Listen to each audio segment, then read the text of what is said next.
Assalamualaikum warahmatullahi wabarakatuh.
Alhamdulillahil qail Iqra bismi rabbikal ladzi khalaq khalaqal insana min 'alaq Iqra wa rabbukal akram alladzi 'allama bil qalam 'allamal insana ma lam ya'lam Ashhadu an la ilaha illallah wahdahu la syarikalah wa ashhadu anna Muhammadan 'abduhu wa rasuluh la nabiyya ba'dah Allahumma salli wa sallim wa barik ala Muhammad wa ala alihi wa ashabihi ajma'in.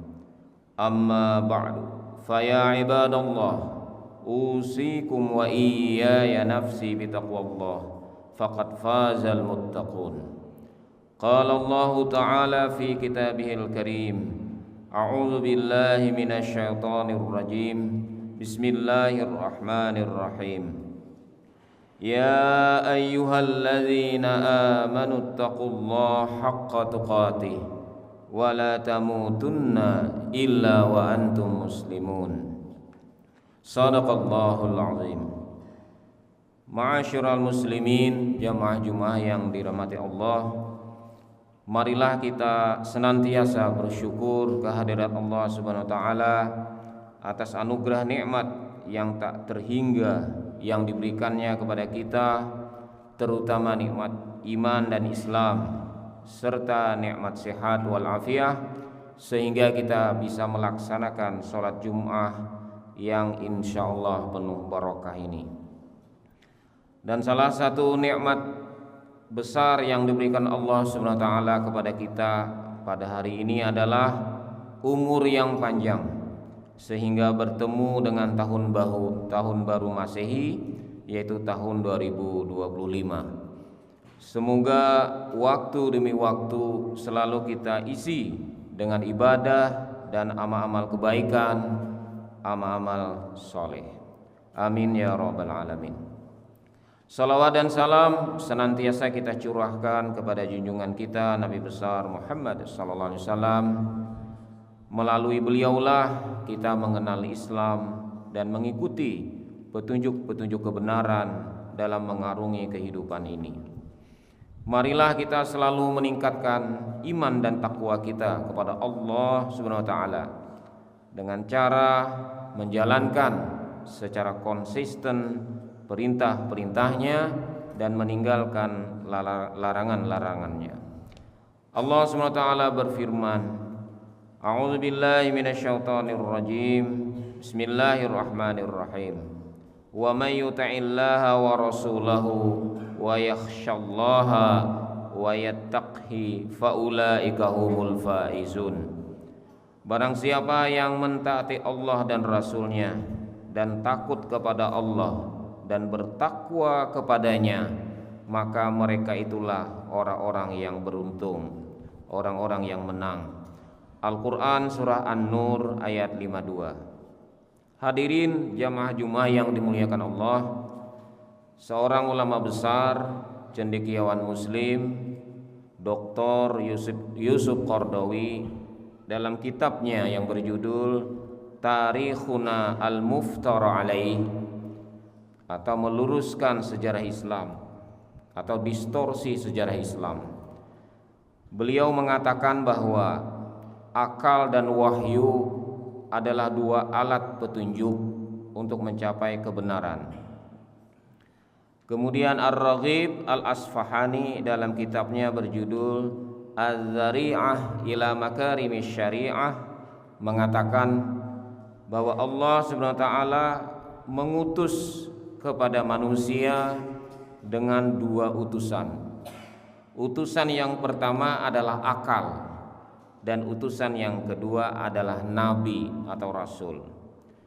Utusan pertama, akal, bersifat internal, ditanam dalam diri kita sejak kita diciptakan. Utusan yang kedua adalah nabi atau rasul yang dibekali dengan wahyu. Ketika Nabi SAW masih hidup, umat bisa berinteraksi langsung dengan beliau dan mendengarkan ayat-ayat Al-Quran yang dibacakan oleh beliau. Setelah Nabi SAW wafat, wahyu atau ayat-ayat itu dibukukan menjadi mushaf Al-Quran yang ada pada saat ini. Dengan demikian, maka utusan Allah untuk manusia itu adalah akal yang ditanam dalam diri kita dan wahyu yang dimuat dalam kitab suci Al-Quran. Hadirin jamaah Jumat yang dirahmati Allah, wahyu atau Al-Quran hanya dapat dipahami melalui akal yang sehat. Anak kecil yang akalnya belum sempurna atau belum baligh atau belum tamyiz, atau orang gila yang rusak akalnya tentu tidak dapat memahami ayat-ayat Al-Quran, sehingga tidak dibebani kewajiban syariat. Orang yang akalnya sehat semestinya dapat memahami dan mentadabburi wahyu, yaitu ayat-ayat Al-Quran. Imam Al-Ghazali dalam kitab Ma'arijul Quds mengatakan, akal tidak akan mendapatkan petunjuk. Akal tidak akan mendapatkan petunjuk kecuali dengan wahyu atau syariat. Dan wahyu atau syariat itu akan menjadi jelas, tidak akan menjadi jelas kecuali dengan akal. Akal seperti fondasi dan syariat seperti bangunan. Fondasi tidak akan berguna tanpa bangunan, dan bangunan tidak akan berdiri tanpa fondasi. Rasulullah SAW bersabda, la dina liman la aqlalah. Tidak ada agama jika tidak ada akal. Hadis riwayat Ahmad. Hadirin jamaah Jumat yang dirahmati Allah, dalam sejarah Islam kita dapat mendapati banyak contoh perpaduan akal dan wahyu. Peradaban Islam banyak dihiasi oleh orang-orang jenius yang menguasai dua bidang ilmu, yaitu ilmu agama yang diambil dari wahyu dan ilmu alam yang diambil dari akal melalui proses berpikir, seperti astronomi, fisika, kimia, matematika, kedokteran, dan sebagainya. Perpaduan wahyu dan akal dalam ilmu dan dalam menerapkannya untuk membangun peradaban sangatlah penting. Berikut beberapa contoh para ulama dan ilmuwan yang menguasai ilmu agama sekaligus ilmu alam atau sains dalam sejarah peradaban Islam. Misalnya Jabir bin Hayyan. Beliau adalah ahli kimia tetapi juga seorang ahli tasawuf. Beliau suka disebut sebagai Jabir as-Sufi atau Jabir ahli tasawuf. Kemudian Al-Khawarizmi penemu ilmu aljabar, penemu angka nol, ahli algoritma yang sekarang banyak digunakan AI dengan big data. Tetapi beliau juga seorang ahli ilmu waris. Beliau menulis kitab Risalah fil Wasaya wal Faraid, risalah tentang wasiat dan warisan. Dalam kitab itu kalau kita baca bab pertama, kelihatan sekali beliau ahli fikih, seorang fuqaha. Begitu kita baca bab kedua, kita kelihatan sekali bahwa beliau seorang matematikawan, seorang ahli matematika. Kemudian yang ketiga Ibnu Rushd.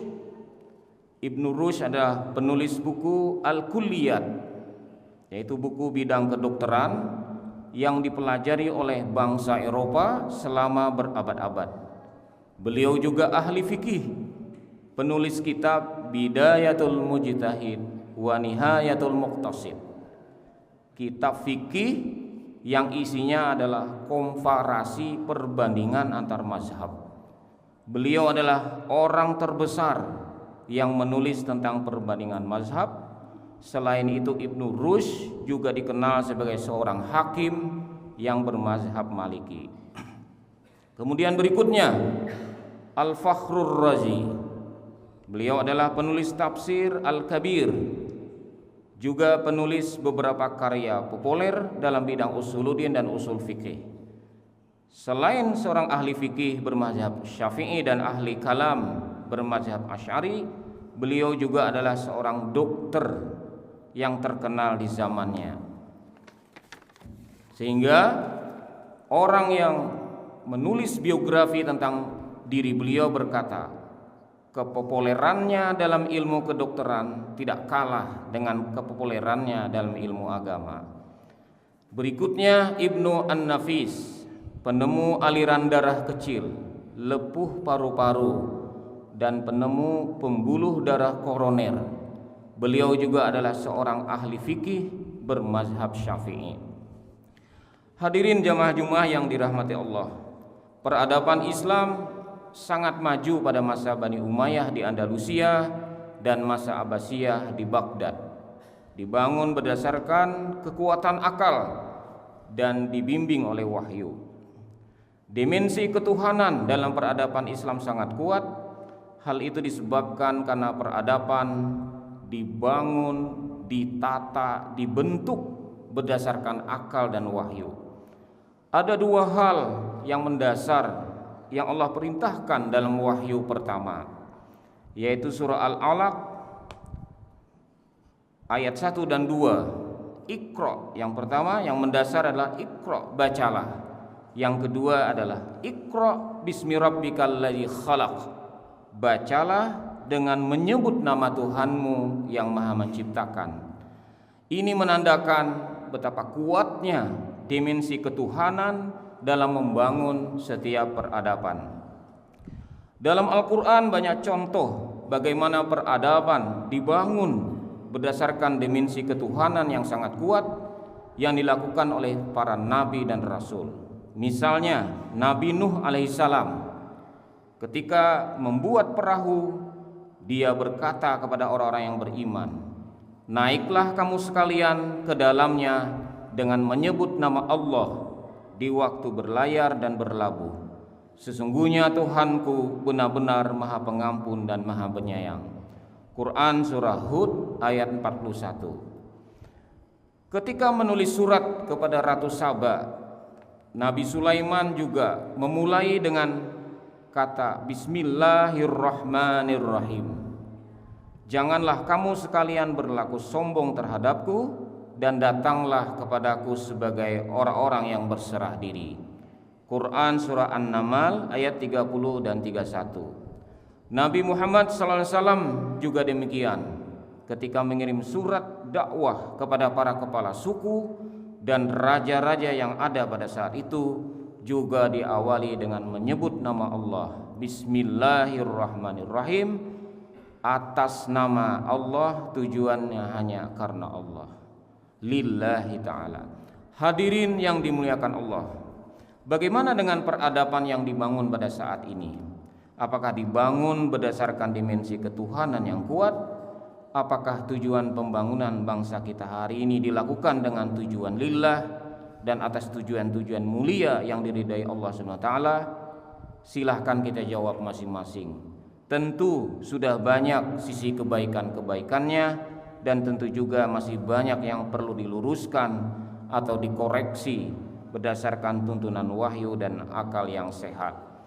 Hadirin jamaah-jemaah yang dimuliakan Allah, dalam skala kecil dalam kehidupan kita sehari-hari, penggunaan akal melalui proses berpikir, melalui proses belajar yang dibimbing oleh wahyu sangatlah penting. Perintah Al-Quran dan Al-Sunnah tentang misalnya tentang kebersihan lingkungan tidak akan bisa terwujud jika tidak menggunakan ilmu atau akal, seperti kemampuan manajerial, dukungan alat-alat kebersihan, aturan atau sanksi yang jelas, SDM yang cakap dan sebagainya. Dalam pengelolaan pembelajaran juga demikian. Pentingnya mendekatkan proses berpikir dengan isyarat-isyarat ilmu yang terdapat dalam ayat-ayat Al-Quran. Pentingnya menghadirkan dimensi ketuhanan dalam ruang-ruang kelas pada saat pembelajaran. Ada dua kata kunci atau kata kalimat tanya gitu ya, untuk memicu proses berpikir dalam pembelajaran, yaitu how bagaimana dan why mengapa. Dalam kata how bagaimana, siswa diajak berpikir bagaimana sesuatu itu berproses menjadi sesuatu. Di sana ada proses yang menunjukkan kemahabesaran Allah, keagungan Allah. Dan dalam kata why mengapa, siswa akan diajak untuk menjadi orang yang bijak untuk melakukan sesuatu atau tidak melakukan sesuatu. Dengan kata how dan why itu kita bisa mendekatkan siswa-siswa kita kepada dimensi ketuhanan yang kuat. Mudah-mudahan dengan begitu anak-anak kita menjadi orang-orang yang berilmu, yang dekat dengan Allah, yang takut dengan Allah, sebagaimana firman Allah, A'udzubillahi minasyaitonirrajim, Bismillahirrahmanirrahim, Innama yakhshallah min ibadihil ulama. Sesungguhnya orang-orang yang takut kepada Allah adalah orang-orang yang berilmu atau ulama. Quran surah Fatir ayat 28. Hadirin jemaah-jemaah yang dirahmati Allah, kita selalu diperintahkan menjadi orang yang optimis dalam membangun peradaban. Sebagaimana firman Allah SWT, kuntum khaira ummatin ukhrijat linnas ta'muruna bil ma'ruf wa tanhauna 'anil munkar wa tu'minuna billah. Kamu adalah umat yang terbaik yang dilahirkan untuk manusia, menyuruh kepada yang ma'ruf dan mencegah dari yang munkar, dan beriman kepada Allah Subhanahu wa taala. Quran surah Ali Imran ayat 110. Semoga kita dan anak-anak kita juga generasi selanjutnya menjadi umat yang terbaik, yang menjadi motor penggerak peradaban yang mulia, mencegah berbagai kemungkaran dan kerusakan, serta kuat dalam dimensi ketuhanannya. Amin ya rabbal alamin. Barakallahu li wa lakum fil Qur'anil Karim wa nafa'ani wa iyyakum bima fihi minal ayati wa dzikril hakim wa taqabbalallahu minni wa minkum tilawatahu innahu was-sami'ul alim. Aqulu qawli hadza wa astaghfirullah li wa lakum wa lisairil muslimina wal muslimat fastaghfiruh innahu wal ghafurur rahim.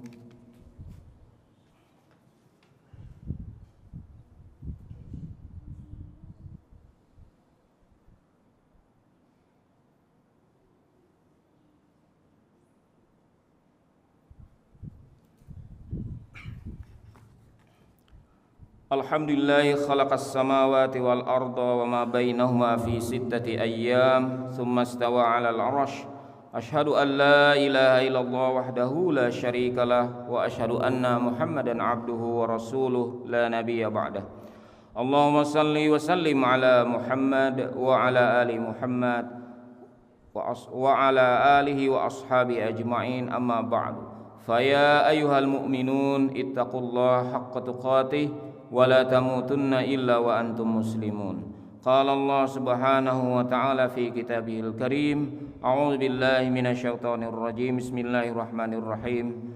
Innallaha wa malaikatahu yusalluna 'alan nabi ya ayyuhalladzina amanu sallu 'alaihi wa sallimu taslima. Allahumma salli wa sallim ala Muhammad wa ala ali Muhammad kama sallaita ala Ibrahim wa ala ali Ibrahim fil alamin innaka Hamidum Majid.